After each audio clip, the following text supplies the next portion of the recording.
राम रटत कन्या बली और साकट बलो न पूत, जैसे छेरी के गल में गलथन जिसमें दूध ना मूत।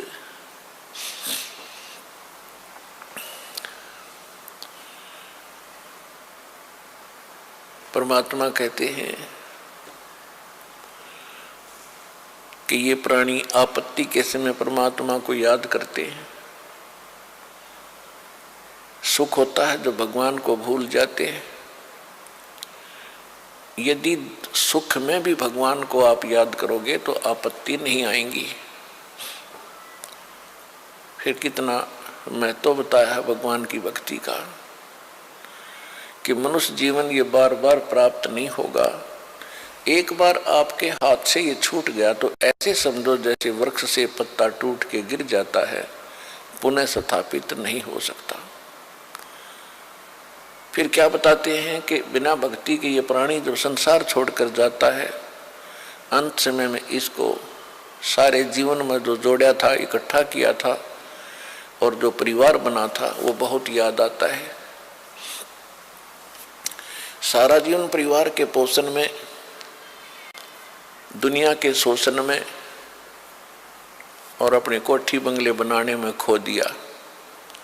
चलते समय जब इसको पता चलता है कि सारा कुछ तेरा यहीं रह गया, अब तू जा रहा है अकेला, ना कोई परिवार का सदस्य तेरे साथ है, तो उस समय की सतीथि बताते हैं कि पछाड़ खा खा रोएगी ये आत्मा जब तू चल लेगी अकेली। कहते टक्कर मार मार कर डकरा डकरा कर रोती है ये आत्मा जब यम के दूत इसको घसीट कर ले जा रहे होते। इसका सारा कुछ यहीं रह जाता है जो सारे जीवन में इसने जोड़ा था, जिसको ये अपना माने हुए था। तो परमात्मा याद दिलाते हैं कि काया तेरी है नहीं, ये माया कहां से हो, और चरण कमल में ध्यान रखो इन दोनों को खो।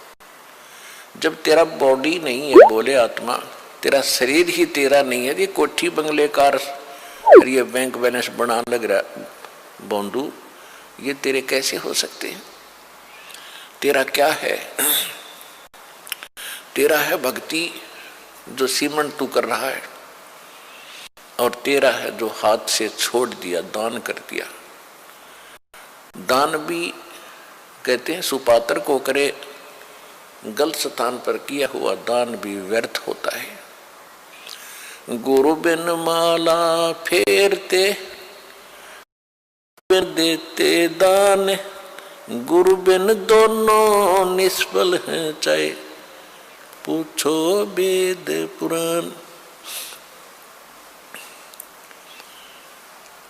परमात्मा कहते हैं चिड़ी चोंच भर ले गई, नदी न गट्यो नीर, दान दिए धन गटे नहीं, न्यू कह रे साहिब कबीर।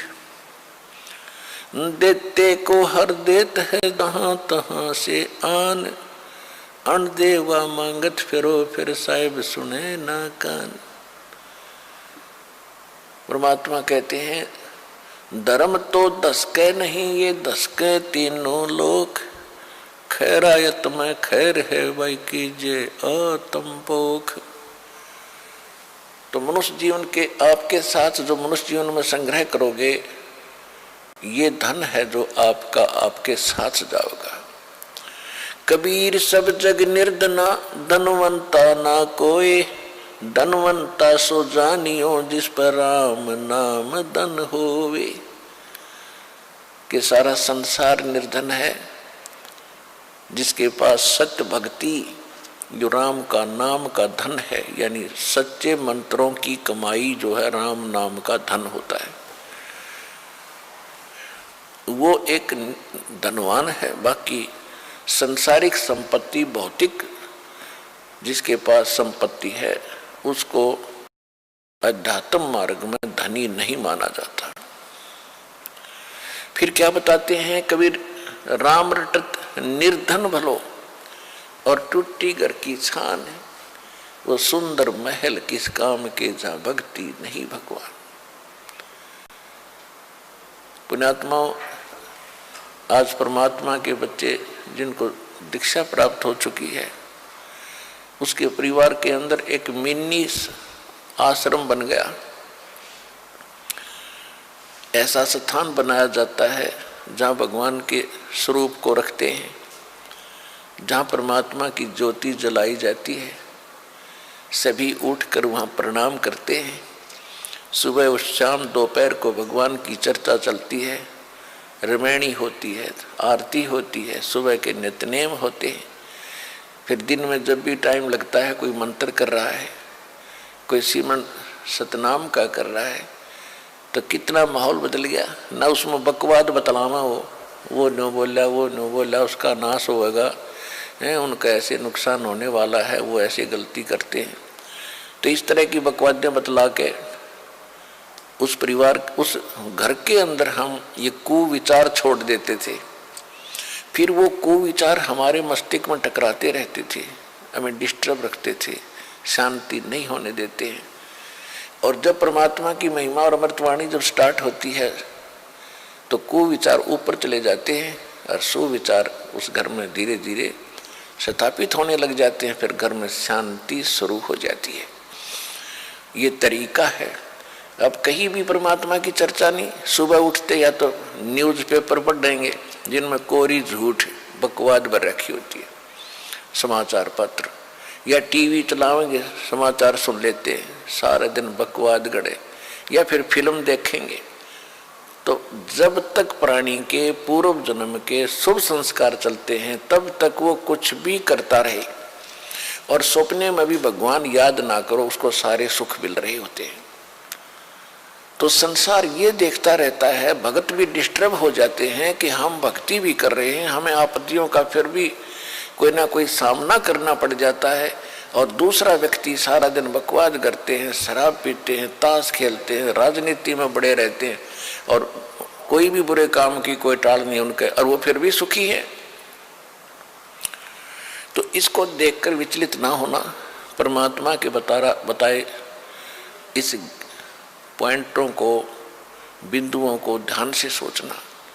कहते वो पिछले जन्म के पुण्यकर्मी प्राणी हैं, और जब तक उनके पुण्य चलेंगे वो कितने को वध करो, उनको कोई हानि होने वाली नहीं है। और जब उनके पुण्य समाप्त होंगे फिर पाप कर्मों का दौर शुरू होगा। फिर देखना उनके घर में के कहर टूटेंगे। और आप के ऊपर भक्ति करते करते भी दिक्कत आ रही है, तो अगर भक्ति ना करते तो आपका तो सर्वनाश हो जाना था। विचार कीजिए, जैसे आप जी ने सर्दी के मौसम में कंबल ले रखा है या स्वेटर पहन रखी है और सर्दी फिर भी लग रही है, तो ये ना सोचना कि आप उस स्वेटर ने आपका बचाव नहीं कर रखा। अब जैसे यहाँ भक्त कई कहते हैं जी हमने पाठ भी करवा लिया, जोत भी बोल दी, चौथी हाजरी भी लग गई, अभी तक हमें कोई विशेष लाभ नहीं हो पा रहा। ये तो हो ही नहीं सकता कि जब आप इतना कर्म कर रहे हो भक्ति का तो कोई लाभ ना हो। ये तो आपकी अनजान सोच है, बालक बुद्धि है। अब जैसे सर्दी का मौसम है, किसी ने स्वेटर पहन ली और फिर भी उसको सर्दी लग रही है, तो ये ना सोचना कि स्वेटर ने अपना काम ना कर रखा। स्वेटर अपना काम कर रही है, लेकिन सर्दी अधिक है तो उसके लिए जर्सी और पहन ले ऊपर के, और उसके बाद भी सर्दी महसूस हो रही है तो कंबल ओढ़ ले। यानी ये नहीं है कि ये कहना कि मैंने जर्सी भी पहन ली फिर भी सर्दी का लग रही हाथ पैरों को। तो ये तो अनजान व्यक्ति कहेगा जिसने इस प्रोसेस का पता नहीं, भगवान के मार्ग का ज्ञान नहीं। तो जो आप पुण्य कर रहे हो और विधिवत कर रहे हो, पूरी विधि यहाँ पर प्राप्त है। गुरु जी के बिना दान करना व्यर्थ है। आप जी को सतगुरु मिले, आप जी को विधि मिली है, आपको पूर्ण परमात्मा मिला है, पूर्ण परमात्मा का मार्ग मिला, सतभक्ति मिली है, और फिर आप साधनाएं सही कर रहे हो, तो आप ये ना सोचना कि आपको लाभ नहीं हो रहा। आपके पाप कर्मों की सर्दी घनी है, और ये करते करते भी कहीं ना कहीं से थोड़ी बहुत ठंड महसूस हो रही है। यदि ये ना कर रहे होते तो नमूनिया होकर मर जाते, ये समझ लेना।